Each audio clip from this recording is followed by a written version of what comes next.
कहानियों में आपका स्वागत है। श्रावण माह महत्तम 24वां अध्याय।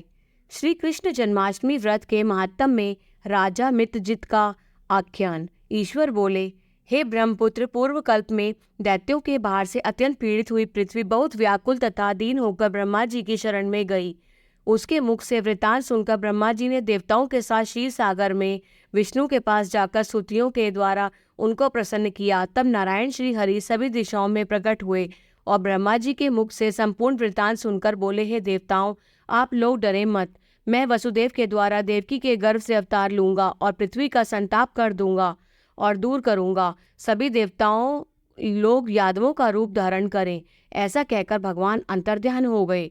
समय आने पर जब देवकी के गर्भ से उत्पन्न हुए वसुदेव ने कंस के भय से उन्हें गोकुल पहुंचा दिया और कंस का विनाश करने वाले उन कृष्ण का वहीं पर पालन पोषण हुआ। बाद में मथुरा में आकर उन्होंने अनुचरों सहित कंस का वध किया। तब पुरवासियों ने आदरपूर्वक यह प्रार्थना की, हे कृष्ण, हे कृष्ण, हे महायोगिन, हे भक्तों को अभय देने वाले, हे देव, हे शरणागत वत्सल, हम शरणागतों की रक्षा कीजिए। हे देव, हम आपसे कुछ निवेदन करते हैं, इसे आप कृपा करके हम लोगों को बताएं। आपके जन्मदिन के कृत्य कोई कहीं भी नहीं जानता। वह सब आपसे जानकर हम सभी लोग उस जन्मदिन पर वर्धापन नामक उत्सव मनाएंगे। अपने प्रति उनकी भक्ति, श्रद्धा तथा सौहार्द को देखकर श्री कृष्ण ने अपने जन्मदिन के संपूर्ण कृत्य को उनसे कह दिया। उसे सुनकर उन पूर्ववासियों ने भी विधान पूर्वक उस व्रत को किया। तब भगवान ने प्रत्येक व्रतकर्ता को अनेक व्रत प्रदान किए।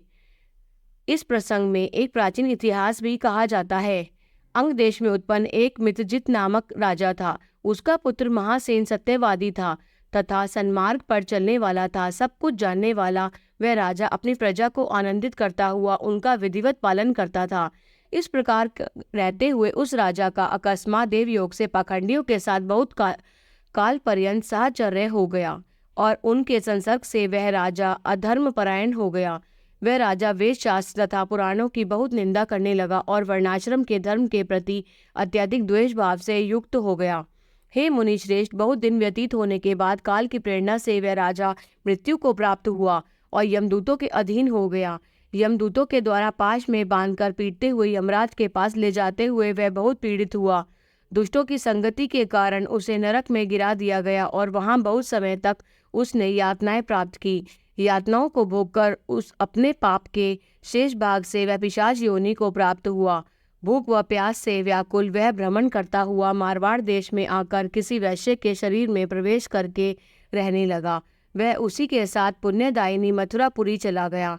वहां पास के ही रक्षकों ने उस पिशाच को उसके गृह से निकाल दिया। वह पिशाच वन में तथा ऋषियों के आश्रम में भ्रमण करने लगा। किसी समय देवयोग से श्री कृष्ण जन्माष्टमी के दिन व्रत करने वाले मुनियों तथा द्विजों के द्वारा महापूजा तथा नाम संकीर्तन आदि के साथ रात्रि जागरण किया जा रहा था। वहां पहुंचकर उसने विधिवत सब कुछ देखा और श्री हरि की कथा का श्रवण किया। इससे वह उसी क्षण पाप रहित, पवित्र तथा निर्मल मन वाला हो गया। वह यमदूतों से मुक्त हो गया और प्रेत योनि छोड़कर विमान में बैठ दिव्य भोगों से युक्त हो विष्णु लोक को पहुंच गया। इस प्रकार इस व्रत के प्रभाव से पिशाच योनि को प्राप्त उस राजा को विष्णु का सानिध्य प्राप्त हुआ। तत्वदर्शी मुनियों ने पुराण में इस शाश्वत तथा सार्वलौकिक व्रत का पूर्ण रूप से वर्णन किया है। सभी कामनाओं को पूर्ण करने वाले इस व्रत को करके मनुष्य सभी वांछित फल प्रदान करता है। इस प्रकार जो कृष्ण जन्माष्टमी के दिन इस शुभ व्रत को करता है वह इस लोक में अनेक प्रकार के सुखों को भोग कर शुभ कामनाओं को प्राप्त करता है। हे